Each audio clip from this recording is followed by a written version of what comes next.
Hello, today I'm in Jeep Compass. In this video I'll show you how to enable and disable cruise control.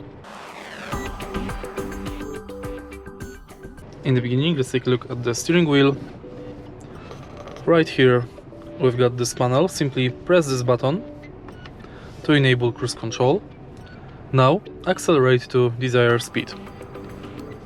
Then press set minus button to start cruise control. If you want to increase the speed, press set plus button.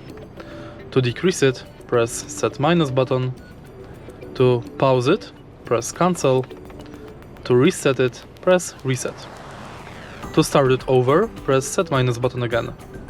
And to disable cruise control, press this button again. And that's basically it. If you find this video helpful, please leave a like, comment and subscribe.